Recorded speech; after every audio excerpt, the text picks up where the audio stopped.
I took a job feeding creatures in the basement of a hospital. I wish I hadn't. Part 1. The job offer. Introduction. They told me it was a simple job, minimum wage, night shift, low responsibility. Just feed the animals. They said. No one mentioned what kind of animals. No one mentioned the screaming, or the whispering, or the things that scratched from inside the walls. But by the time I found out, it was too late to quit. I should have never taken that job in the basement of the hospital. I'd been unemployed for months. My rent was 2 weeks overdue. My fridge was empty, and I was avoiding calls from everyone I owed. That's when I saw the job posting taped to a rusted lamppost just outside a rundown gas station. Hiring, night attendant. No experience necessary. Cash daily. Inquire at St. Eulalia's Memorial Hospital basement personnel office.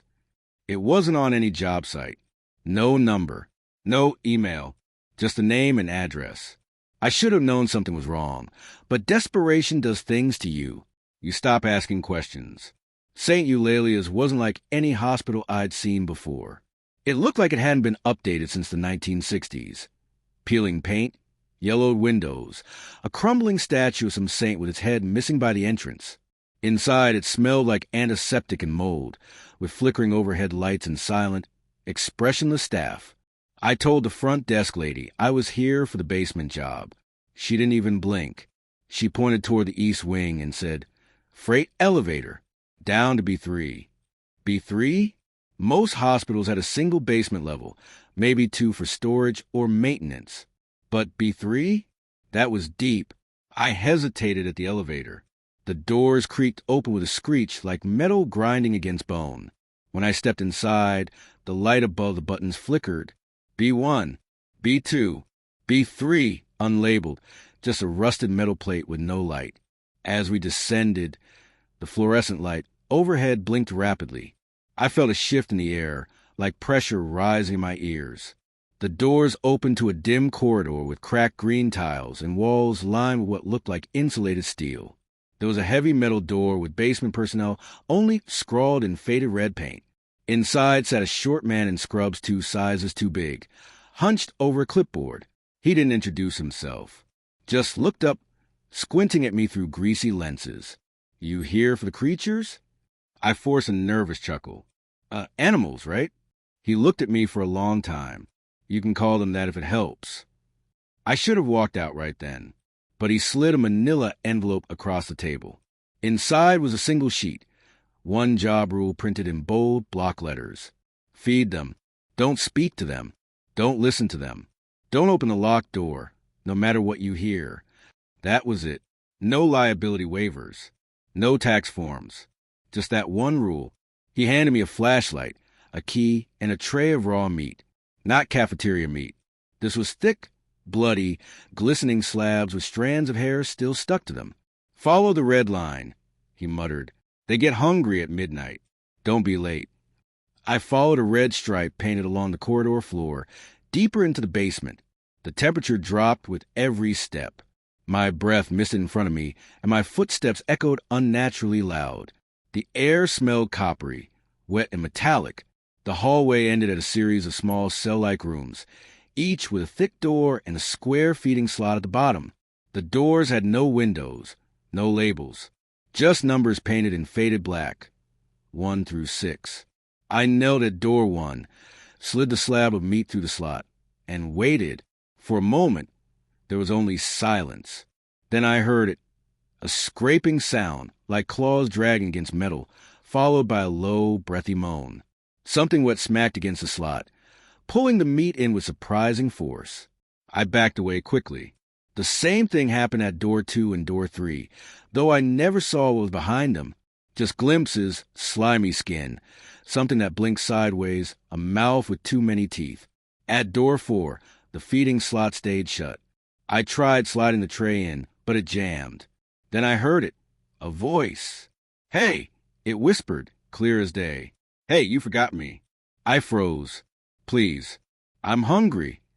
It sounded human, like a child. I leaned in closer. "I'm not like the others," the voice said. "They locked me in here by mistake. Please, just open the door." I remembered the rule. Don't speak to them. Don't listen to them. Don't open the locked door. I stepped back and forced myself to move on. Door 5 had no feeding slot, just a heavy chain across the handle and a small window covered in soot. Something moved behind it, brushing against the glass, leaving a smear like grease and blood. The meat tray didn't fit anywhere. I wasn't sure if I was supposed to feed it or just pretend it didn't exist. At door 6, there was no sound, no movement. I pushed the meat through and waited, but nothing took it. The hallway felt heavier there, like something was pressing against my chest. I hurried back down the red line. When I returned, the man in scrubs was gone. So was the desk. The entire personnel office had vanished. Just a rusted bench now. I waited a while, unsure what to do, then took the freight elevator back up. I told myself I was imagining things. The hospital probably kept experimental animals down there. Lab work. Maybe something with gene therapy or transplant research. That's why it all seemed so off. That's what I told myself. The next night I went back. The red line is fading. The next night, I returned to the hospital basement. My fingers trembled around the key card as I swiped it and heard the soft beep that unlocked the thick metal door. I half expected something, to be waiting on the other side, but the hallway stood still, cloaked in that dense, moldy silence that pressed against my skin like wet cloth. The red line was there, just like before, snaking across the floor, leading me to the doors. But this time, it looked wrong, faded, like it had been scrubbed or smeared. I crouched down and ran my fingers along it. It came away sticky. Not paint. Not anymore. I didn't want to think about what it might be. I stood, ears straining. The humming was louder tonight, and it wasn't coming from the same direction. The walls themselves seemed to vibrate, low and pulsing like a distant heartbeat. I carried the tray forward, for bowls again. I tried not to look at the food, but I couldn't help it this time. The meat was grayer, more veined, and glistened with a slimy coating. One of the bowls held what looked like a human finger, short, bloated, with a chewed-off nail. I gagged, bile rising my throat. Don't look. Just deliver, I whispered to myself. Door 1 was the same, heavy and locked tight. I placed the tray into the slot and knocked once. There was no immediate sound, only the soft shuffle of movement and a wet, dragging noise before the tray disappeared. I didn't wait. I went on. As I approached door 2, I paused. Something new had been added. Scratches across the lower half of the wall, deep and erratic, like something with claws had tried to dig its way out or in. I leaned close and saw blood, dry, crusted and brown. It wasn't there last night. I hesitated before placing the tray into the slot. My fingers brushed the steel, and it felt hot. Suddenly, the lights above flickered, dimmed to a sickly orange, and I heard it, whispers. Dozens of them, hissing, urgent. My name was among them. Thomas, Thomas, stay, feed us. I backed away from the door. My skin crawled. I wanted to scream, but my voice felt trapped in my throat. The red line beneath my feet flickered, like a faulty neon sign. I had the absurd sensation that it was trying to tell me something. Warn me, maybe. Door 3 had changed. Last night it had been cold, quiet. Now, the door stood slightly ajar. Just an inch. Enough to see a sliver of blackness inside. My knees went weak. I leaned closer. A single eye looked back at me through the crack. Pale, lidless, and unblinking. It wasn't human. Its surface shimmered like oil, and it darted left the moment it realized I'd seen it. I dropped the tray. Food spilled onto the floor with a sickening slap, and something deep inside the room growled. The door began to open wider, slowly, creaking on rusted hinges. I turned and ran. I didn't stop until I reached the far end of the hallway. My lungs burned and my legs screamed. I leaned against the wall, heart thundering. When I dared to look back, the door was closed again.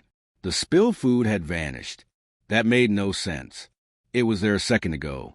I approached door 4 with shaking hands. I hated door 4. There was a message scrawled on it now, in what looked like ash or soot. You're not feeding us. You're growing us. My breath caught. The tray was still full for this door. I stood frozen, staring at the words until a voice whispered directly behind me, "I'm hungry, Thomas." I spun around. No one there, but the red line was gone. I blinked. It had disappeared. The hallway looked unfamiliar now. Longer, darker, with new turns that weren't there before. My head throbbed. Panic clawed at me. I was trapped. I dropped the last tray and ran back the way I came, at least where I thought I came from. The turns twisted in directions that defied logic. The hallway bent in on itself. Every door I passed was unmarked. Plain metal with no numbers, no signs, no slots. Just blank and ominous. I turned left. Nothing. Right. Same hallway. Straight ahead. Door 4 again.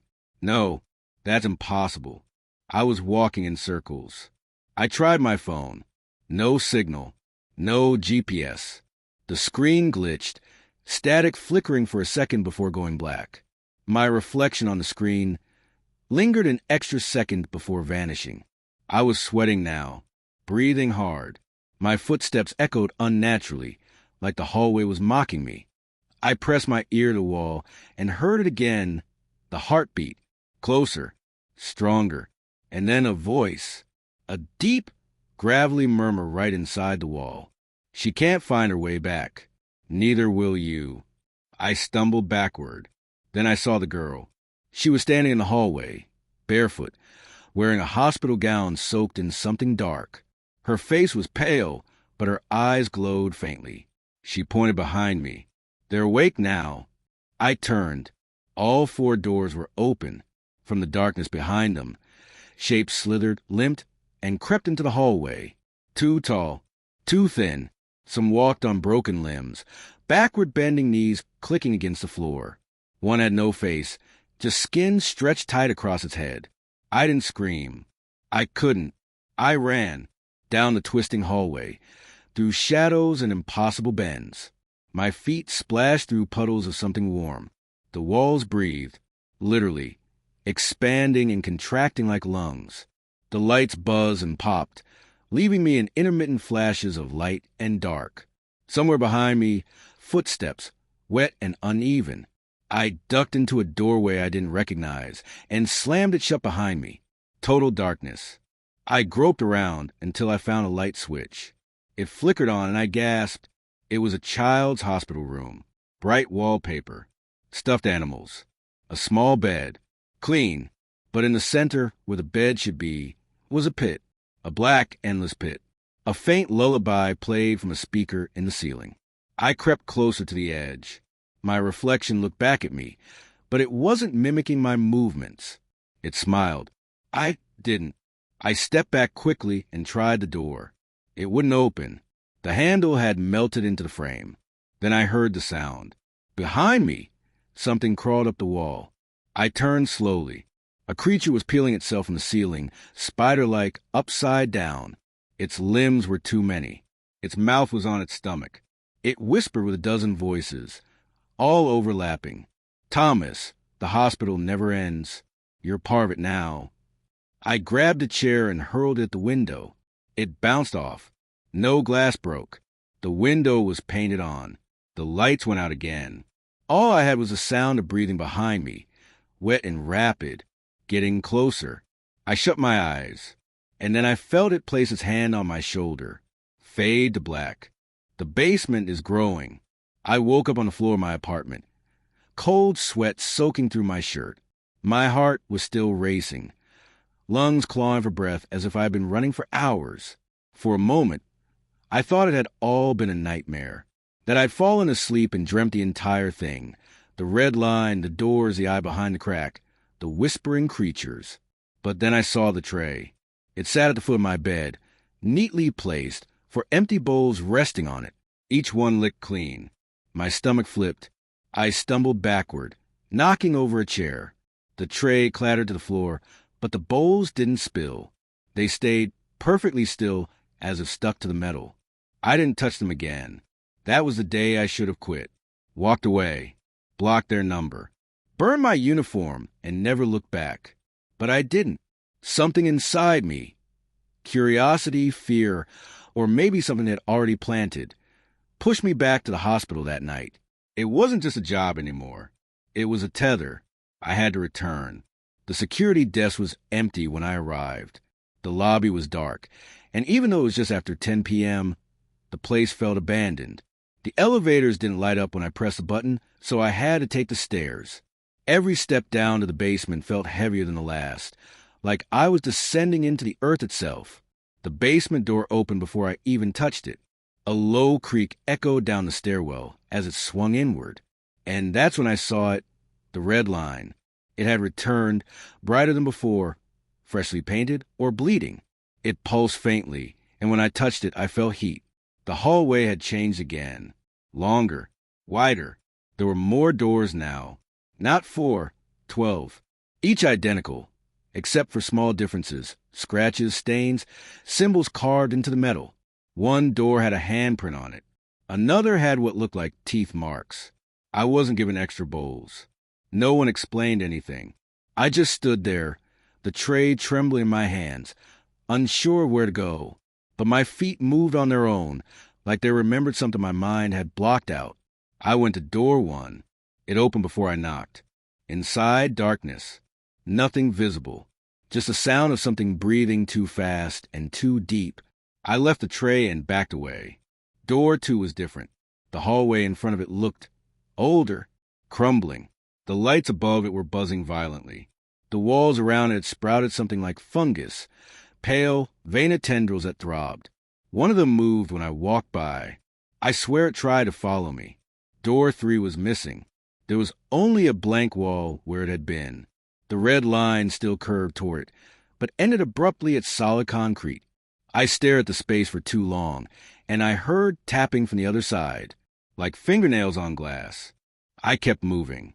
When I reached door 5, something was waiting, not inside, outside.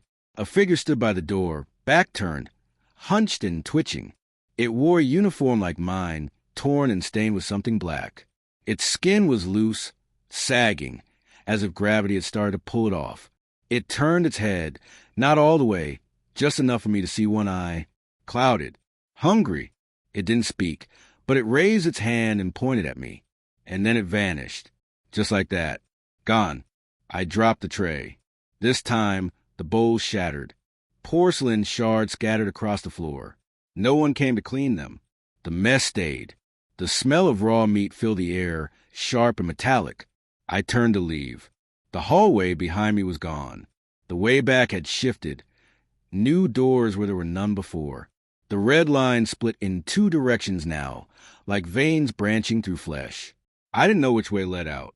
I didn't even know if out was still a real concept. I chose the left path. The air grew warmer as I walked. The walls were wet. Breathing. That wasn't a metaphor.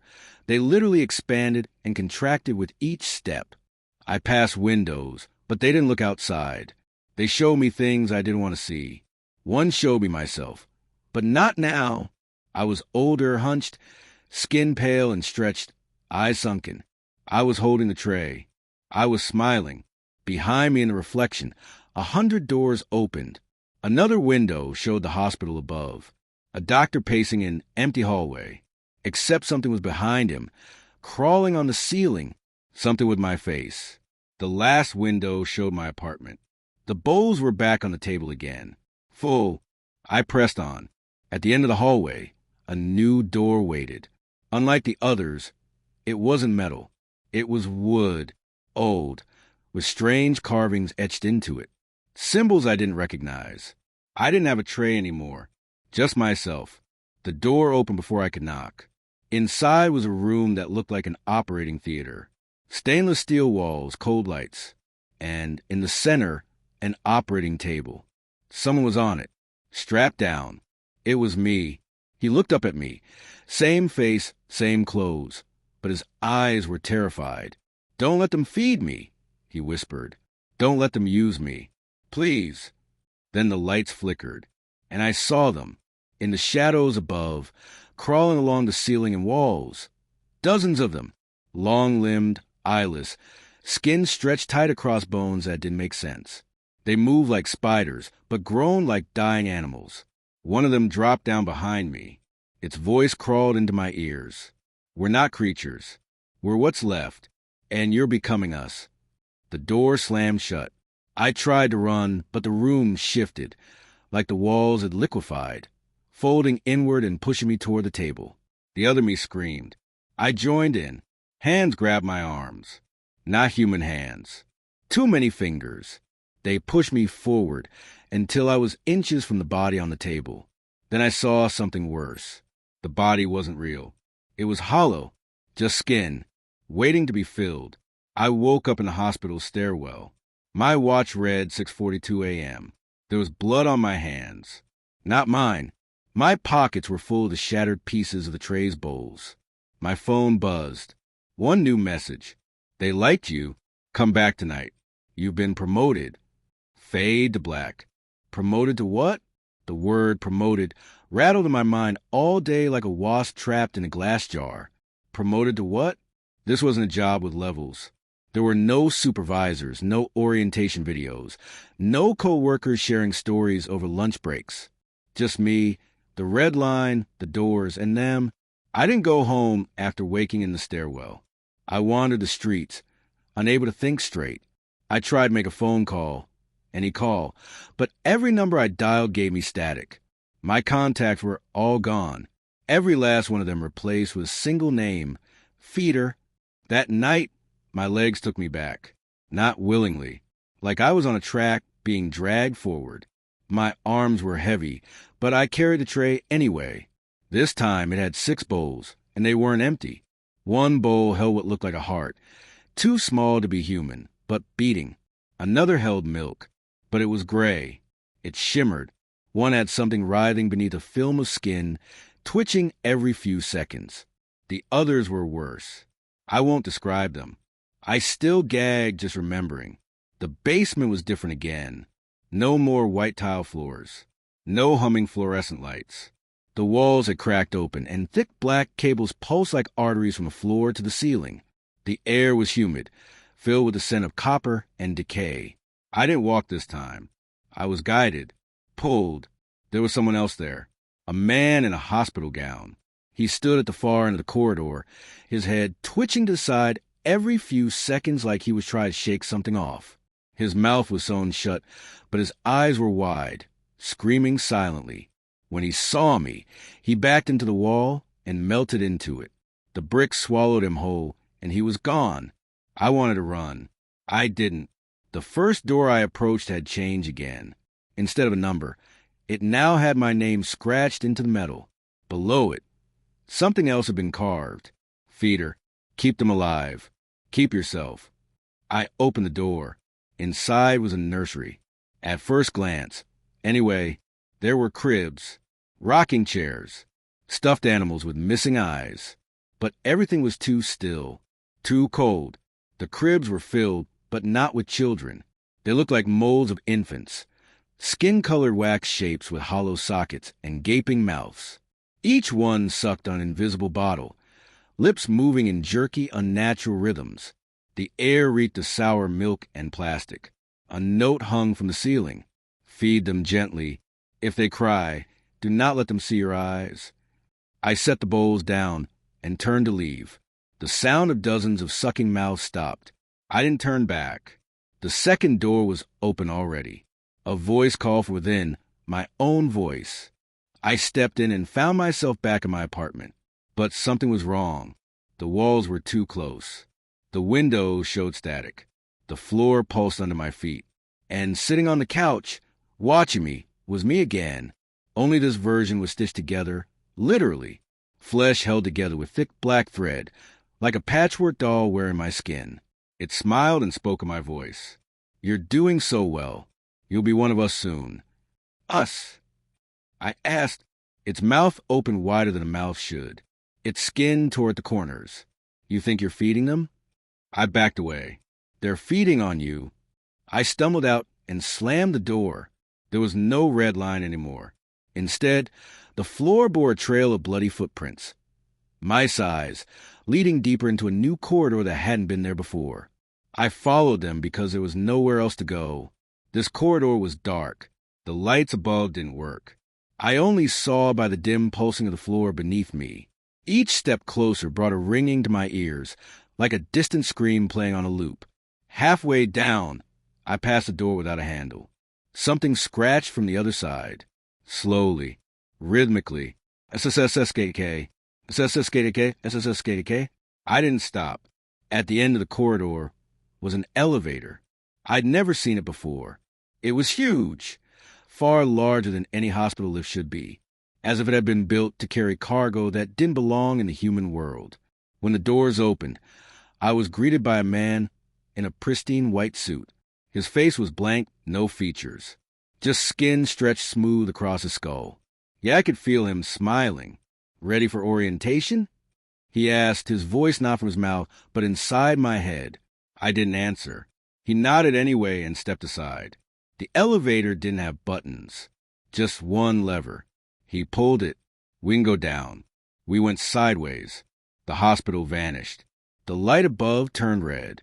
The walls outside the elevator became transparent, and I saw glimpses of the places between. A room made entirely of eyes. A hallway made of teeth. A forest of bodies hanging upside down, twitching as if dreaming. When we stopped, he gestured for me to exit. I stepped out into a control room. Screens surrounded me, hundreds of them, each showing a different feeder. Some were like me. Others weren't even human anymore. One had no face. Another crawled on all fours, feeding trays to a gaping hole in the wall.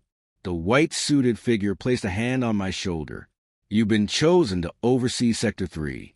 Congratulations. I turned to protest, to run, to scream. But something in me had changed. I couldn't remember my name, only my title, Feeder, and I smiled. Sector 3. I stood in the control room of Sector 3, a glass room suspended over an abyss I couldn't see the bottom of. Below me, endless corridors stretched in every direction, dimly lit, shifting like living veins beneath translucent floors. Somewhere in the distance, a creature shrieked, its cry reverberating off the walls like a dying siren. Dozens of monitors blinked to life in front of me. Each screen showed a different hallway, a different door, a different feeder. I saw one woman crawling, her spine arched backwards, mouth sewn open as she dragged a tray with her teeth. Another screen showed a man slowly dissolving as he poured black milk into a rusted chute-marked mouth. And then I saw myself, or someone who looked like me, wearing the same clothes, dragging a tray into one of the rooms I remembered. He paused at the threshold and looked up directly at the camera and smiled, the same twisted grin the stitched-together version of me had worn. You've been working here longer than you think, a voice said behind me. I spun around. No one, just a chair. The white suit draped over it, now like a skin shed from something that didn't need it anymore. I was alone. Or maybe not. The room had no doors. I tried to speak, to shout, but the words caught in my throat. My tongue was numb. When I looked in the reflection of one of the monitors, I saw a stitch forming on the side of my mouth. One thread. Thick. Black. I backed away. The screen started changing, one by one. Instead of hallways, they now showed homes. Bedrooms. Living rooms. People sleeping. Families eating dinner. Children playing. And under each video feed, a name appeared. Familiar names. My sister. My neighbor. My high school friend I hadn't spoken to in years. Each one marked with a countdown. I reached toward one of the screens and touched it. It blinked, zoomed in. It was my sister's living room. She sat on the couch, flipping through channels. Behind her, unseen by her, a shadow began to crawl out of the wall. It slithered along the floor, eyeless, featureless, just long, black limbs and a face shaped like a scream. I slammed my fist into the screen. Nothing happened. You're part of it now. The voice came again, all around me. You feed, protect. But if you stop... The screens flickered, and now I saw a memory. Not a place. A memory. I was 5, holding a red balloon, in a hospital waiting room. My mother crying beside me. Nurses rushing down a hall. My own voice whispered behind me. They've always been watching. The memory dissolved. The room darkened. The glass under my feet cracked. Something was rising from the abyss below. Slowly. Enormous. breathing. Every exhale filled the control room with thick, warm fog that tasted of ash and mold. I could hear its voice inside my bones. Feeder. I dropped to my knees. My head pulsed. I could feel the stitch on my mouth tighten, pulling my lips towards silence. Then light, blinding white light from one of the monitors. A new screen, blank, but a message blinking in red. Do you want to leave? I stared at it, unable to move. Then the message changed. Yes/no. I tried to speak. Couldn't. The stitch had reached my cheekbone. The voice returned, gentler now. You've tasted truth. You can never unsee. But you may choose. One final time. I reached out. My hand hovered over the word yes. But something deep in me hesitated. What would leaving even mean? Death? Erasure? Worse? And what if choosing an O meant I became like the others? Hollow, smiling, forgetting who I was? I touched yes. The screen went black. Silence. Then falling. The floor gave out beneath me, and I plunged into the abyss. I didn't scream. I couldn't. The stitch had sealed my mouth shut. I hit the ground. Not hard. Soft. Wet. I sat up, breathless. I was back in the hospital lobby. Sunlight spilled through the windows. The receptionist looked up and smiled. Rough shift? She asked. I couldn't speak. I turned. The hospital doors were open. The world outside looked normal. Birds chirped. Cars drove by. A couple walked past, laughing. I stepped outside. My legs shook. The sunlight burned. And then I heard the sound. Behind me, metal scraping. Something dragging. I turned. The receptionist was at the doors, holding a tray. 6 bowls. One of them beat like a heart. Almost time again, she said and smiled. Behind her, a man in a white suit with no face stood, holding a clipboard. And I remembered everything. I would never leave, because I was part of it now. Feeder, the things behind the wall. I didn't go home. Not because I didn't want to, but because I couldn't find it. The streets looked the same, but wrong. Like a replica drawn from memory, slightly distorted. The numbers on the houses were scrambled. The names of stores I'd known my whole life were reversed, flickering in neon. I walked block after block until I reached what should have been my apartment. It was gone. In its place stood a crumbling brick building with boarded-up windows and a sign that read, "Do not open." And beneath it, written in a child's handwriting, "He's still hungry." I backed away. The sky darkened, not like sunset, but like the clouds themselves were watching me, pressing closer. My phone didn't work. No signal. No time. Just a blinking battery icon and the word, "Feed." That's when I heard it again. The scraping. From behind the brick wall. I froze. My shadow didn't. It twitched, twisted, pulled itself out of my feet like syrup peeling from flesh. It looked like me, but taller, thinner. Its mouth was a black slit that opened too wide, and from it came the same voice I'd heard in the hospital. "Feed him or he comes through." I turned and ran. But wherever I went, the streets circled back. The hospital was always there, looming, watching. I was never far from it. The receptionist was standing by the front steps now, waving gently like she'd been waiting. Her smile didn't reach her eyes. In fact, she didn't have eyes anymore, just sockets full of writhing worms that formed vague outlines of pupils. "We missed you at the morning delivery," she said sweetly. "Sector 4 went unfed. That's not good." She opened the door. I tried to resist, but my feet moved on their own, like something deep in my bones answered her. Inside, the walls were breathing. The smell was worse than before. Not just rot, but memory. I smelled my old dog, long dead, my father's cologne, the summer heat of a childhood room, and layered beneath it, blood. So much blood. A man passed me in the hallway, pushing a gurney with a body under a sheet. I glanced. It was me, but not yet. The version on the table had my face, eyes still open, mouth sewn tight. I backed away, bumped into someone. "Sector 6, the person whispered. I turned. It was Nurse Willow, the one I thought was dead. Her face was half missing, her apron soaked in something oily and red, but her voice was calm. Sector 6.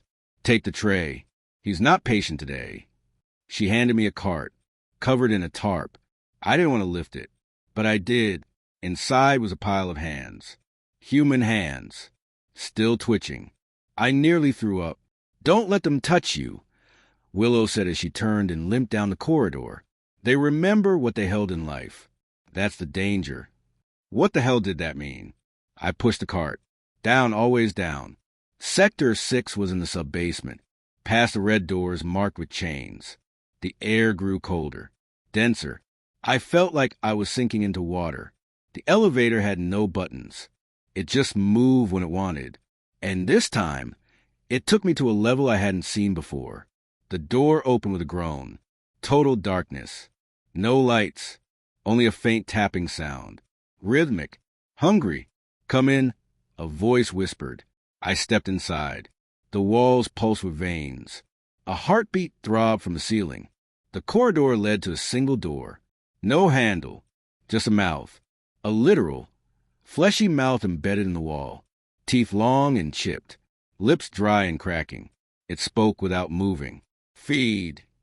I reached down, trembling, and took one hand from the tray. It reached back. Its fingers clawed at mine, desperate, terrified.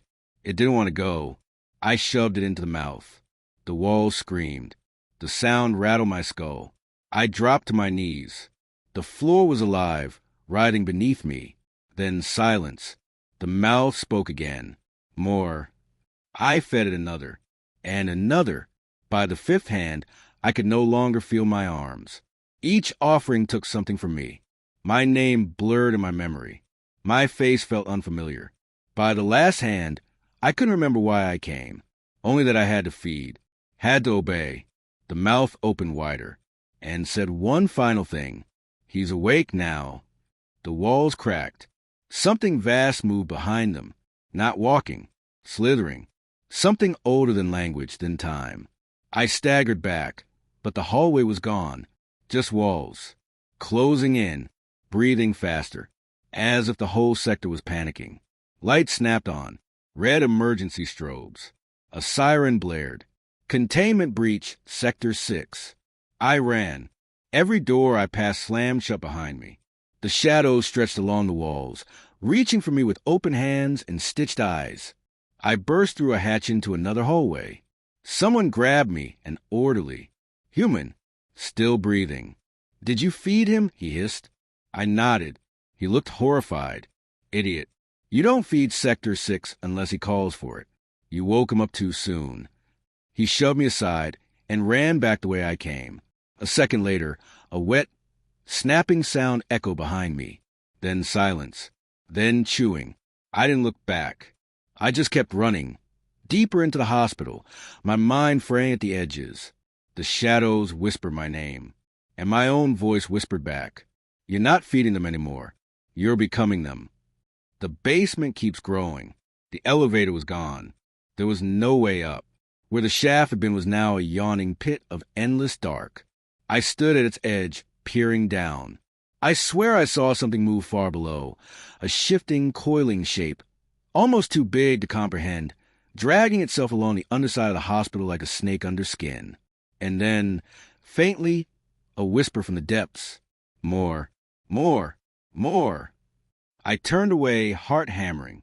The hallways had changed again. The tiles underfoot pulsed like organs. The signs were now written in something slick and red, in a language I couldn't read, but understood anyway. They weren't names anymore. They were warnings. You are inside now. The hospital is feeding too. You are no longer on your side of the walls. I wandered, or maybe I was led. Every turn felt like a suggestion. My thoughts weren't mine anymore, not entirely.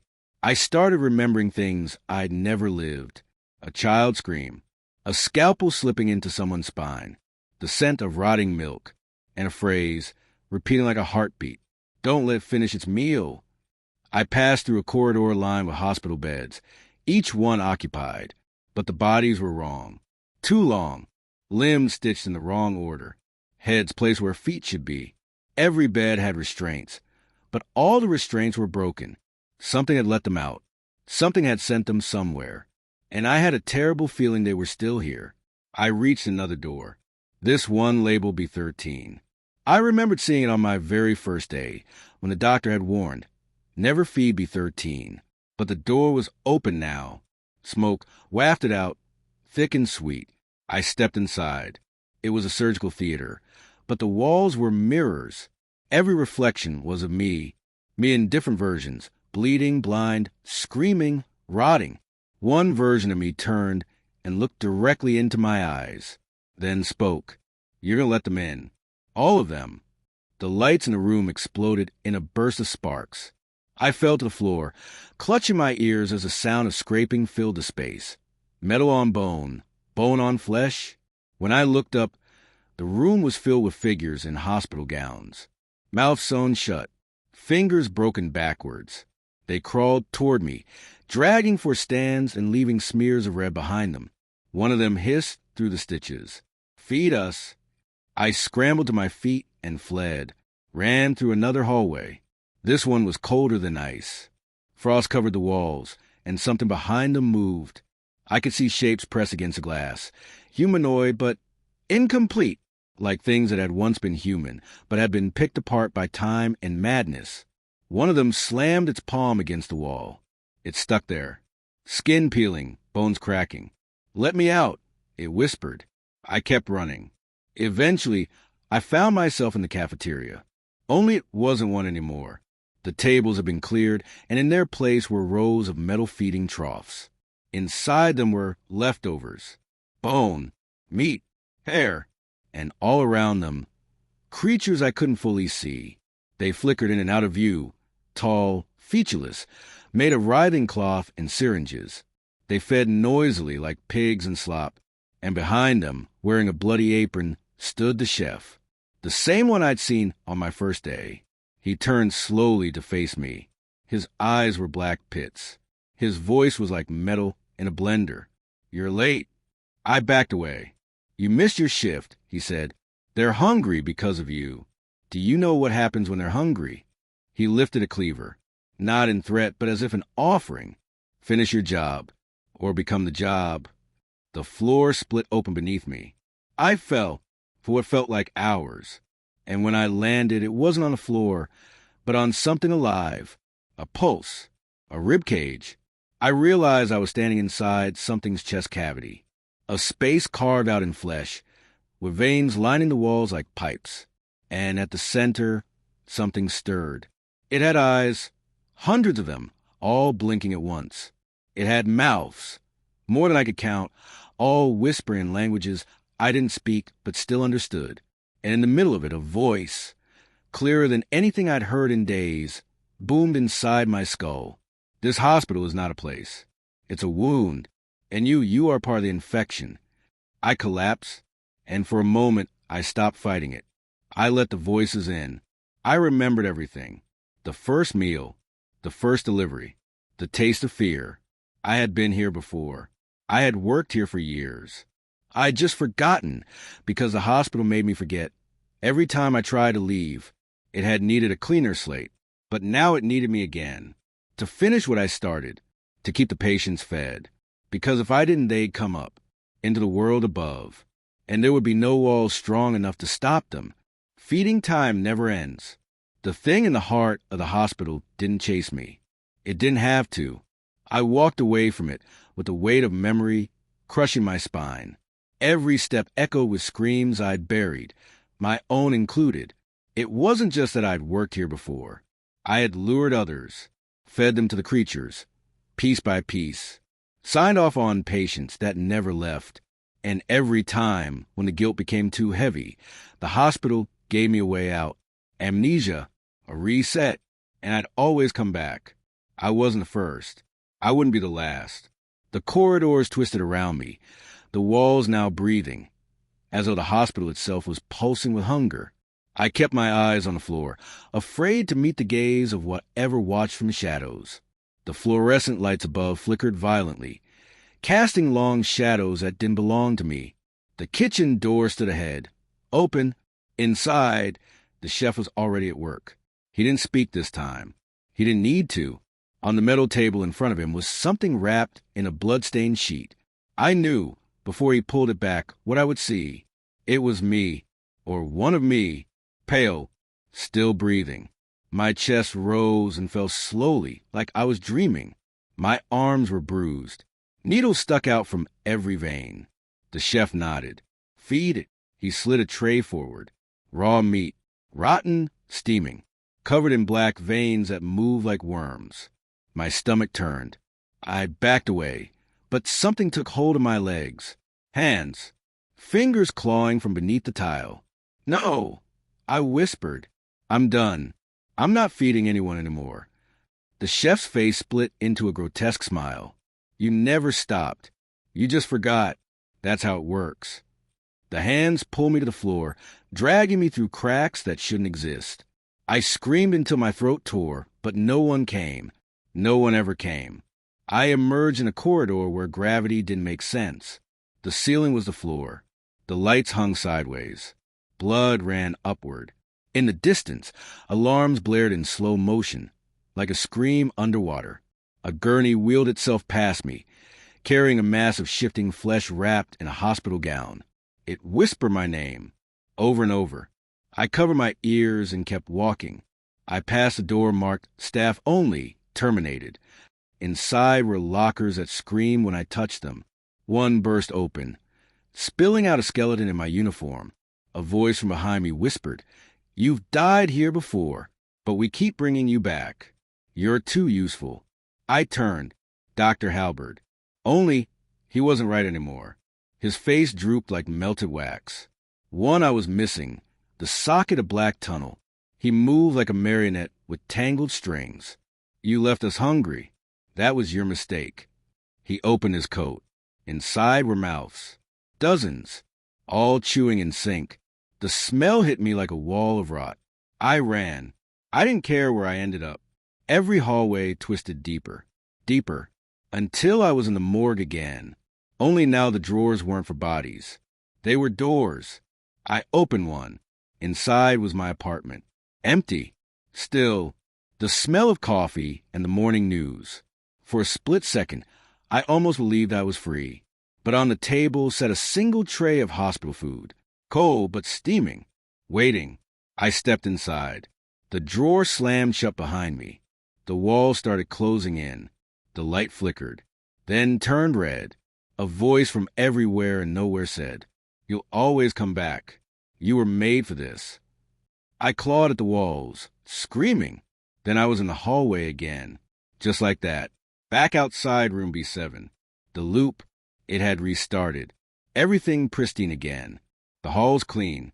The floors dry. The lights steady. I stumbled forward, numb. Something deep inside me cracked. And then I heard it. Footsteps. Not mine. From around the corner came a girl, young, maybe 18, nervous, holding a clipboard, dressed in new scrubs. She saw me and smiled politely. "Excuse me, do you know where the staff lounge is? It's my first day." My voice caught. I wanted to scream, to warn her, but all I said was, "Second door on the right. Welcome." She thanked me and walked on. Behind her, shadows stretched long across the walls. And deep beneath our feet, something stirred again. The new recruit. The girl's footsteps echoed softly down the corridor, growing faint, swallowed by the endless maze of the hospital's basement.